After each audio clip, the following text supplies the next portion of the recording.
every country on earth at the moment is reforming public education. There are two reasons for it.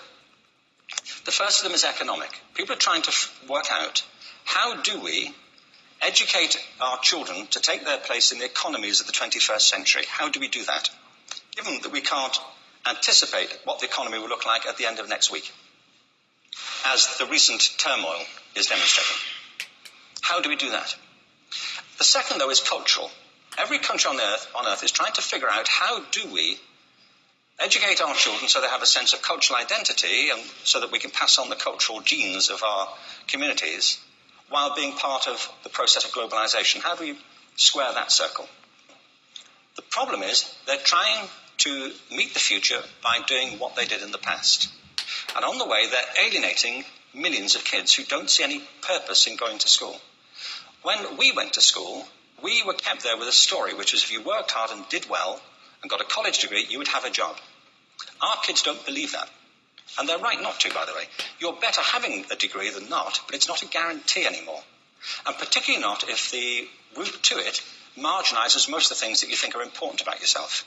Some people say we have to raise standards if this is a breakthrough. You know, like, really, yes, we should.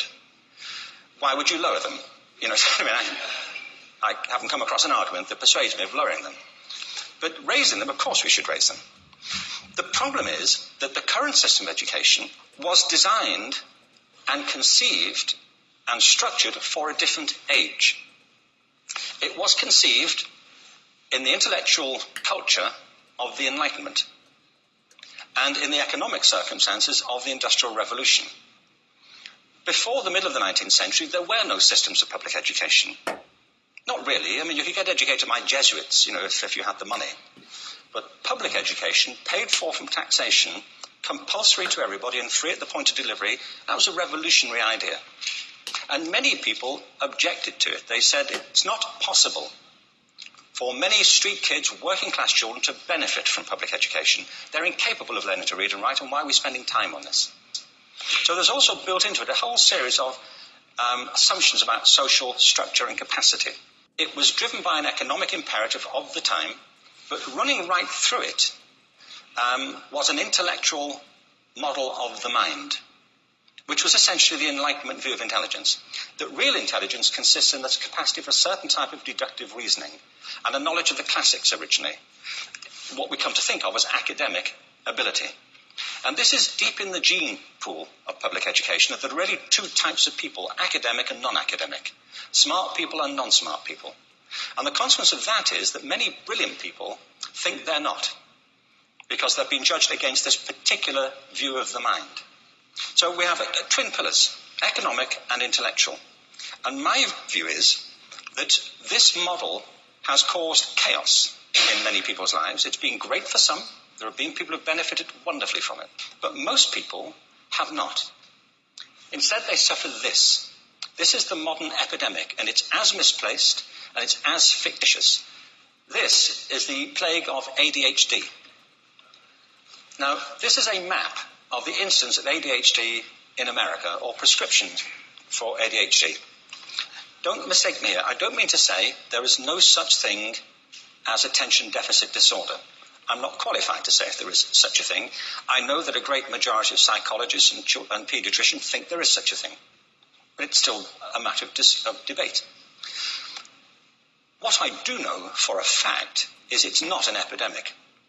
These kids are being medicated as routinely as we had our tonsils taken out.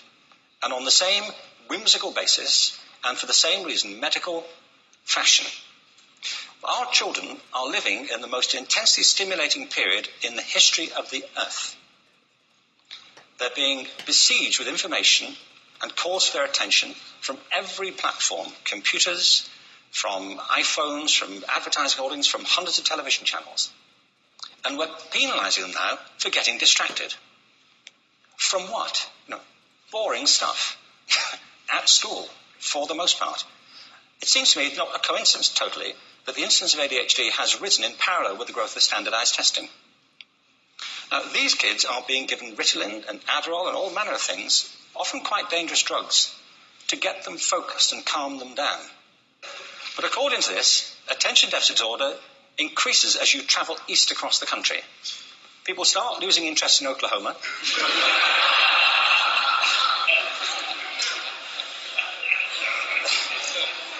They can hardly think straight in Arkansas.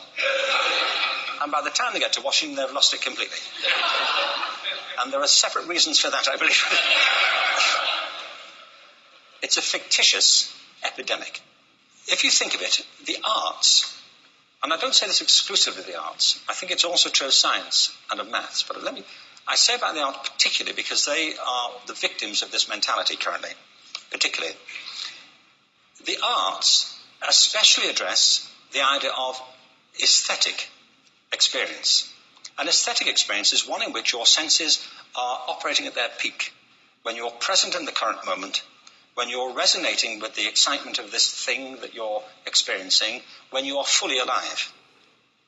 An anesthetic is when you shut your senses off and deaden yourself to what's happening. And a lot of these drugs are that. We're getting our children through education by anesthetizing them.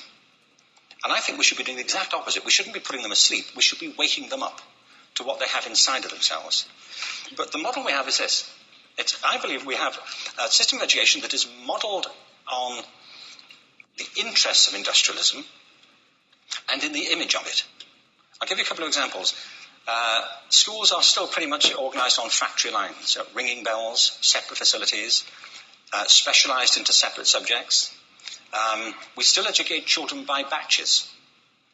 We put them through the system by age group. Why do we do that? Why is there this assumption that the most important thing kids have in common is how old they are? It's like the most important thing about them is their date of manufacture. You know what I mean? Well, I know kids who are much better than other kids at the same age in different disciplines, or at different times of the day, or better in smaller groups than in large groups, or sometimes they want to be on their own. If you're interested in the model of learning, you don't start from this production line mentality. It's essentially about conformity, and increasingly it's about that as you look at the growth of standardized testing and standardized curricula. And it's about standardization. I believe we've got to go in the exact opposite direction. That's what I mean about changing the paradigm. There was a great study done recently of divergent thinking. Published a couple of years ago. Divergent thinking isn't the same thing as creativity. I define creativity as the process of having original ideas that have value. Divergent thinking isn't a synonym, but it's an essential capacity for creativity. It's the ability to see lots of possible answers to a question, lots of possible ways of interpreting a question, to think what Edward de Bono would probably call laterally, to think not just in linear or convergent ways, to see multiple answers, not one. So, there are tests for this. One kind of cod example would be people might be asked to say, how many uses can you think of for a paperclip? One of those routine questions. Most people might come up with 10 or 15. People who are good at this might come up with 200. And they do that by saying, well, could the paperclip be 200 foot tall and be made out of foam rubber? Does it have to be a paperclip as we know it, Jim? Now, they tested this, and they gave them to 1,500 people. This is in a book called Breakpoint and Beyond. And on the protocol of the test, if you scored above a certain level, you'd be considered to be a genius at divergent thinking. Okay? So my question to you is, what percentage of the people tested, of the 1,500, scored at genius level for divergent thinking? Now, you need to know one more thing about them. These were kindergarten children. So what do you think? What percentage at genius level? 80. 80, okay. 98%. Now, the thing about this was it was a longitudinal study. So they retested the same children 5 years later, ages of 8 to 10. What do you think? 15? They retested them again 5 years later, ages 13 to 15. You can see a trend here, can't you? Now, this tells an interesting story, because you could have imagined it going the other way, couldn't you? You start off not being very good, but you get better as you get older. But this shows two things. One is we all have this capacity.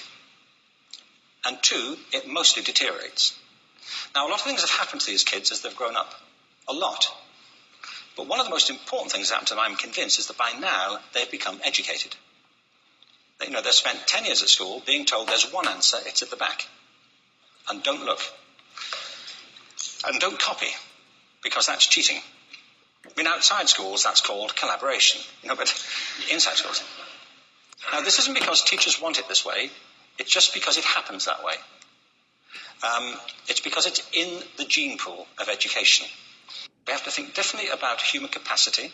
We have to get over this old conception of academic, non-academic, abstract, theoretical, vocational, and see it for what it is, a myth. Secondly, we have to recognize that most great learning happens in groups, that collaboration is the stuff of growth. If we atomize people and separate them and judge them separately, we form a kind of disjunction between them and their natural learning environment. And thirdly, it's crucially about the culture of our institutions, the habits of the institution and the habitats that they occupy.